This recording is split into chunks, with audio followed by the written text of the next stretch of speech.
Monica Young, D. Cantu.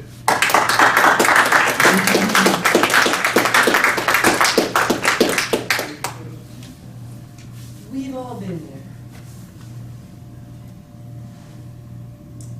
We want, we need, we feel we deserve, we expect, we are strongly motivated for something. But it's not happening. We're not getting it. And we are blocked, frustrated, closely coiled, sorely vexed, tightly wound. It's not a happy situation at all.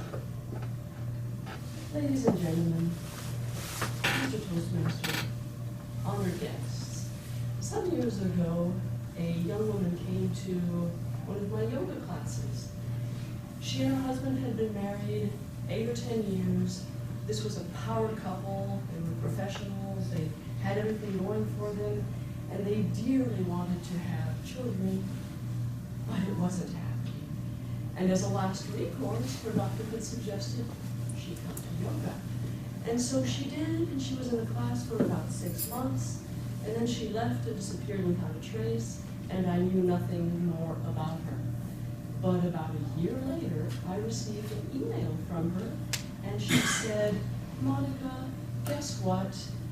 My husband and I have conceived. We are the proud parents of a pair of twin boys, and I am expecting our 3rd child. And she said, something I did pick up from your class. That is the theme of today's talk.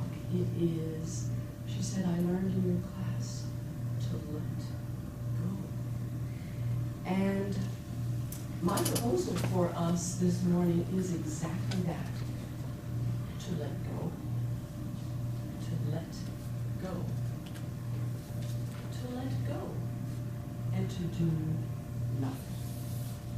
Yes, you heard me right. Release. Relax. Relinquish.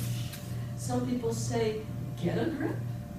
I want to say, loosen up and surrender that grip. Now I realize this is counterintuitive. This is countercultural, because in America today, our mentality is, oh no, you fix it, you fix it.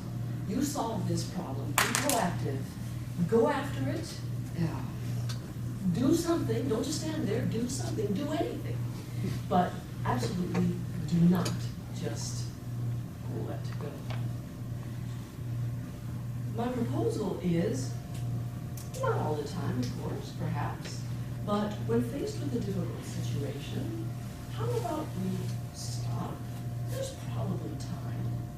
Take a step back, take stock of the situation, and quite often there is the possibility of another agency coming in to our assistance. Maybe a higher power could be thought of.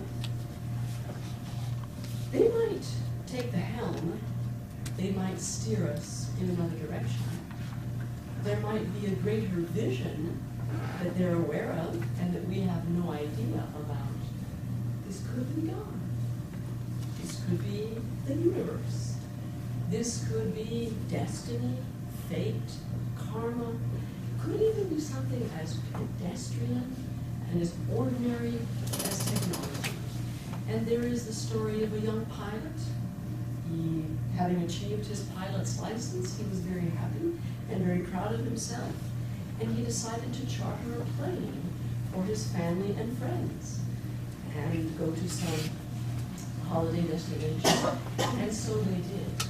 And they were flying, and they were up in the air, and as luck would have it, a squall kicked up, and the plane went into distress.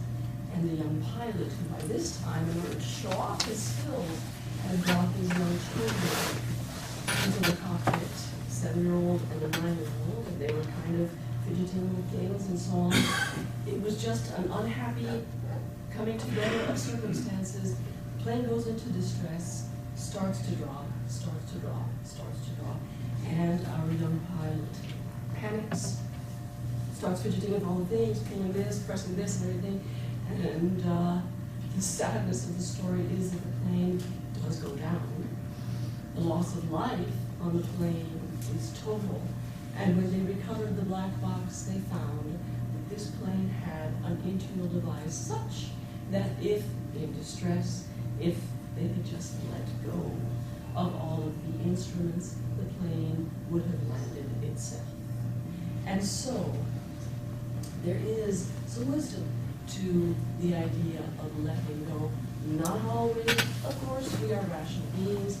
We have to use our judgment and our better judgment to decide when this would be a good time to do it. But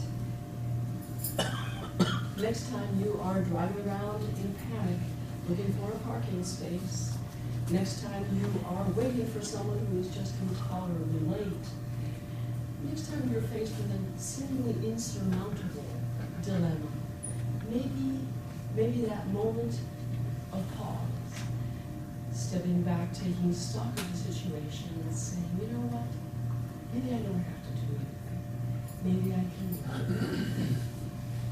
let go. Let go. Do nothing and see what happens. Not for the faint of heart, not for the passive, not for the cowardly.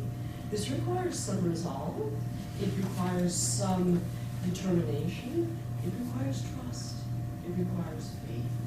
It requires belief, confidence. Maybe you'll remember this speech later on, and you can get my email, and I'll be waiting for your